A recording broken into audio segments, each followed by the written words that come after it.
मित्रहो, दी पॉलिटिक्स चॅनलवर आपल्या सर्वांचं स्वागत आहे. तर मित्रहो, आज आपण पाहणार आहोत की कायदे केवळ सत्ताधीशांच्या हातची बाहुले बनत असल्यामुळे आपली वाटचाल कायदेशीर पारतंत्र्याकडे होत आहे काय अशी शंका येऊ लागलेली आहे. कारण कायदेशास्त्र असायला हवे, परंतु त्याचा गैरवापर हा जेव्हा शास्त्र म्हणून होतो, जेव्हा तो समता, स्वातंत्र्य आणि संविधानास मारक ठरतो, गुन्हा सिद्ध होत नाही तोवर कोणीही गुन्हेगार नाही, हे कायद्याचं मूळ तत्व आहे, मूळ सूत्र आहे की गुन्हा सिद्ध होत नाही तोपर्यंत गुन्हेगार होत नाही. पण हे मूळ तत्व विस्मृतीत गेलेलं असून सत्ताधीश ठरवतील तोच गुन्हेगार ही पद्धत प्रचलित होऊ लागलेली आहे. जे देशात कायदा आणि नैतिकतेची सर्रास पायमल्ली होताना दिसते आहे. मग अशा सगळ्या परिस्थितीमध्ये जे ईडीचा दुरुपयोग आहे, सीबीआयचा दुरुपयोग आहे आणि सगळ्याच यंत्रणा ह्या शासनाच्या नियंत्रणाखाली काम करतात. मग अशा सगळ्या प्रक्रियेमध्ये मतदार जागरूक असणं म्हणजे काय, आणि मतदार जर जागरूक नसेल तर, आणि मतदार आणि नागरिक या दोन गोष्टी आहेत. एकीकडे आपण जेव्हा नव्या युगामध्ये पदार्पण केला, म्हणजे 15 ऑगस्ट 1947ला नुसता युनियन जॉब खाली घेऊन तिरंगावर फडकवला असं झालेलं नाही, तर आपण एका संवैधानिक राज्यामध्ये, कायद्याच्या राज्यामध्ये प्रवेश केला. आणि कायद्याचं राज्य म्हणजे भारतीयांसाठी एक नवीन युग आहे. या नव्या युगामध्ये आपण पदार्पण केलेलं आहे. म्हणजे स्वातंत्र्य नसणाऱ्यांना आपण स्वातंत्र्य देणार आहोत, नसलेल्या समताधिष्ठित समाजामध्ये समता प्रस्थापित करून त्याचं रक्षण करणार आहोत. अशा पद्धतीचं दुहेरी आश्वासन भारतीय संविधान या देशातल्या नागरिकांना देत असते. म्हणजे जगाच्या संविधानाच्या तुलनेमध्ये भारतीय संविधानाचं हे दुहेरी काम आहे की जगातल्या संविधानाला दिलेल्या हक्काचं संरक्षण करायचं आहे, पण भारतीय संविधानाला दिलेली जी हक्क आहेत, संविधानाने दिलेली ती हक्क नागरिक म्हणून नागरिकाला या समाजामध्ये उपलब्ध नाहीत, ती उपलब्ध करून त्याचं संरक्षण करायचं. या अर्थाने भारतीय संविधानाचं दुहेरी काम आहे.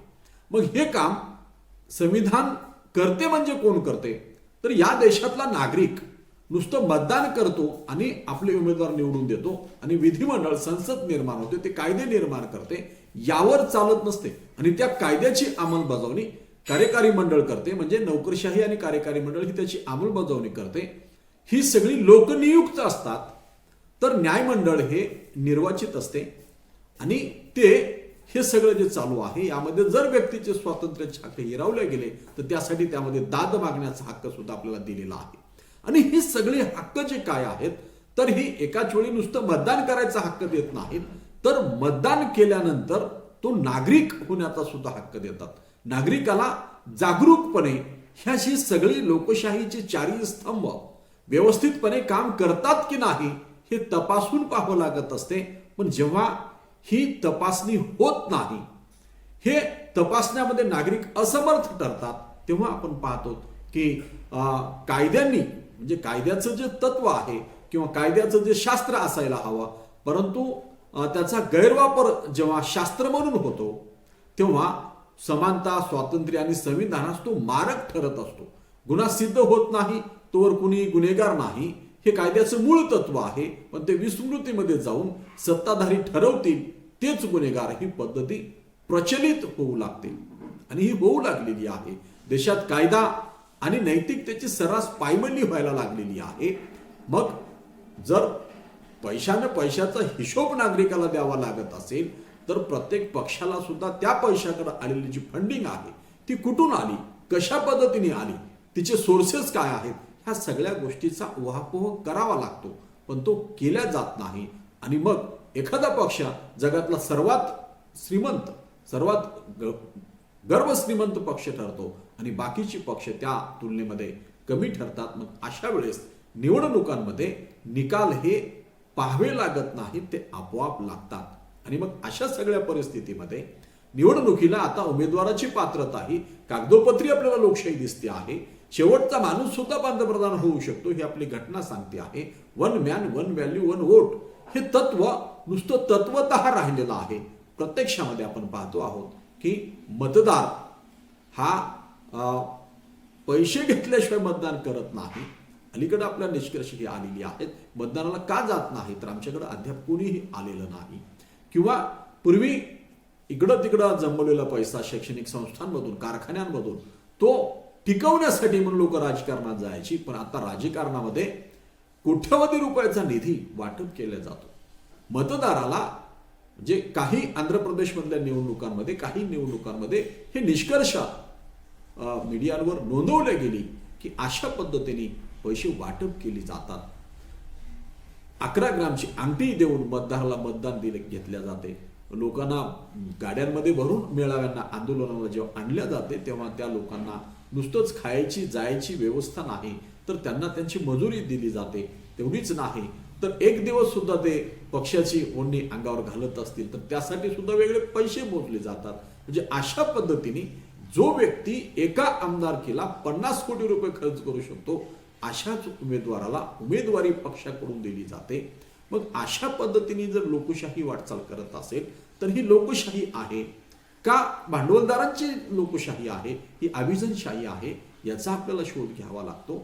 आणि मग मतदान होत असताना अशा पद्धतीने जर मतदान होत असेल आणि अशा पद्धतीने मतदार झालेलं मतदारातून निवडून आलेले उमेदवार ही लोककल्याणाची कार्य कशी काय करतील आणि संविधानाला अपेक्षित असलेला समताधिष्ठित समाज कसा काय निर्माण होईल हा तो प्रश्न आहे. आणि म्हणून मग कायद्याचं शास्त्र हे शास्त्र म्हणून त्याचा गैरवापर जेव्हा होतो तेव्हा समता स्वातंत्र्य लोकशाही या मूल्याला ते मारक ठरत असते.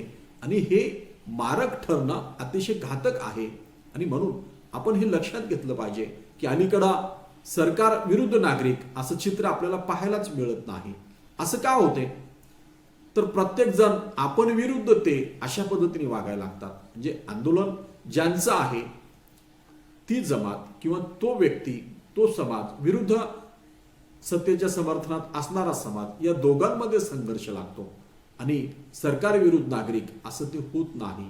आणि मग असं जर होणार नसेल तर त्याला आपण लोकशाही म्हणायचं काय, हा तो सगळा भाग आहे. म्हणजे देश स्वतंत्र झाला आणि घटनेने प्रत्येकाला मतदाराचा अधिकार दिला. आपण मतदार झालो. पहिलं सरकार निवडून आलं तिथून आजपर्यंत ते आपण निवडून देत आहोत. संविधानानं दिलेला मतदानाचा हक्क आपण बजावतो आहोत. पण संविधानानं आपल्याला आणखी एक हक्क दिला होता नागरिक होण्याचा. ते नागरिक आपण झालोत का हा आपला प्रश्न आहे. आपण निवडून दिलेलं सरकार आपल्यासाठीच काम करतंय यावर लक्ष ठेवण्यासाठी राज्यकर्त्यांना वेळोवेळी आठवण करून देण्यासाठी संविधानानं आपल्याला अनेक हक्क दिले. ते आपण या देशाचे निवळ मतदार नसून नागरिक आहोत याची सतत जाणीव करून देणारे आहेत. हे आपण लक्षात घेतलं पाहिजे. ज्या 4 स्तंभावर आपली लोकशाही उभी आहे त्यातला पहिला जो स्तंभ आहे तो आहे विधिमंडळ, संसद, कायदेमंडळ. दुसरा स्तंभ आहे कार्यकारी मंडळ, हे आपण निवडून दिलेले असतात. तिसरी आहे न्याय व्यवस्था, यात नियुक्ती केली जाते. तर चौथा आहे प्रसार माध्यम, हा स्वतंत्र असतो, याला तर काहीच हे नाही, स्वतंत्र असतो.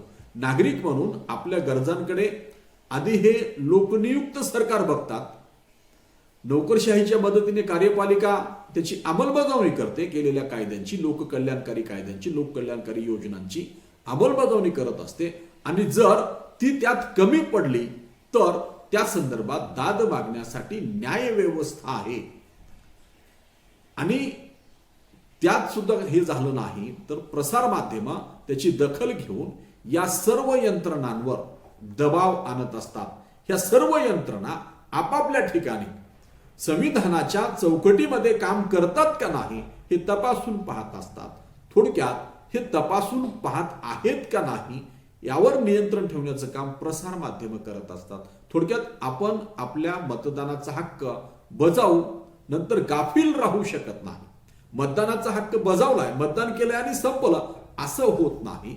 मतदान केलं त्या दिवशीपासून आपल्या कार्याला खऱ्या अर्थाने सुरुवात होते.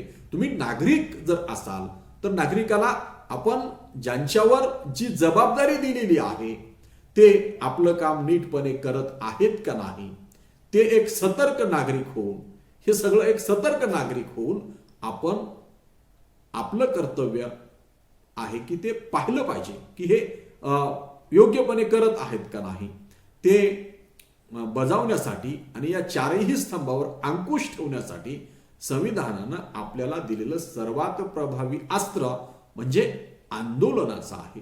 आंदोलन आपण केव्हा केलं पाहिजे की ह्या सगळ्याच यंत्रणा जेव्हा निकामी ठरतात तेव्हा आपण आंदोलन केलं पाहिजे. स्वातंत्र्य मिळाल्यानंतरही आपल्याला अनेक आंदोलनं करावी लागली.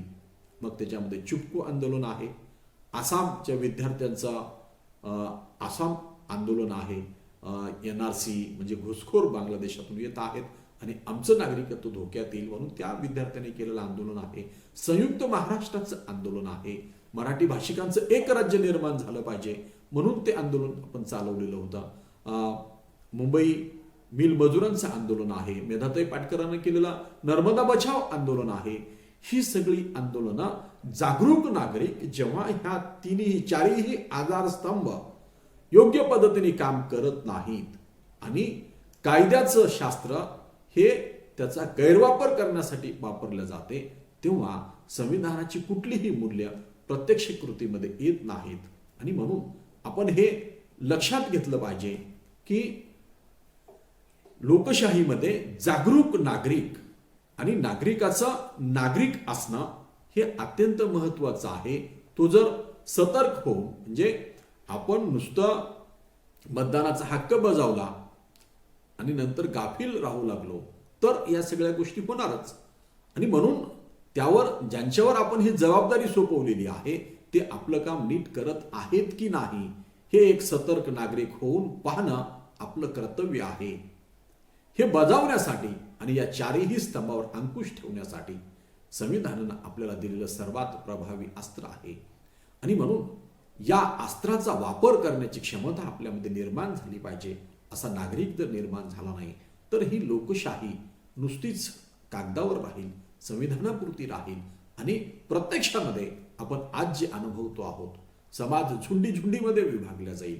नागरिक सरकारच्या विरोधात उभे टाकतात आणि जातीय समाज हे दुसऱ्या समाजाच्या विरुद्ध उभे टाकतात आणि सरकार जातीमध्ये लोकांना विभागून एकमेकाच्या विरोधात उभा करून आपण सत्तेवर राहून सत्तेत लोकांचा आलेला पैसा आपल्या वैयक्तिक स्वार्थासाठी खर्च करत असतील तर त्यातून लोकांच्या कल्याणकारी योजना येत नाहीत. आणि म्हणून हे जोपर्यंत नागरिकांना कळणार नाही तोपर्यंत कायद्याचं राज्य येणार नाही. आणि म्हणून राज्यशास्त्राचा विद्यार्थी म्हणून आपलं हे कर्तव्य आहे की या सगळ्या गोष्टी सगळ्या पैलू आपण समजून घेतले पाहिजेत. आज महाराष्ट्र कुठल्या दिशेने जातो आहे, काय चालू आहे आणि या सगळ्या प्रक्रियेमध्ये राजकारण कशा पद्धतीने होते आहे. आणि मग अशा राजकारणामध्ये म्हणजे आरक्षण हा सगळ्यात कळीचा मुद्दा ठरतो आहे आणि त्यांनी विकास होणार आहे का, विकासासाठी सरकार कसं निकामी ठरलेलं आहे. 75 वर्षामध्ये कृषीप्रधान राष्ट्र कृषी समृद्ध का झालं नाही, समृद्धी का आली नाही हा आपला प्रश्न आहे. आणि ती येण्यासाठी नागरिक जागरूक होणं गरजेचं आहे हे आपण लक्षात घेतलं पाहिजे. मित्रहो, या चॅनलवर नव्याने आला चॅनल सबस्क्राईब करा, अधिकाधिक मित्रांना चॅनल शेअर करा. आज आपण इथंच थांबू. धन्यवाद. जय हिंद, जय महाराष्ट्र.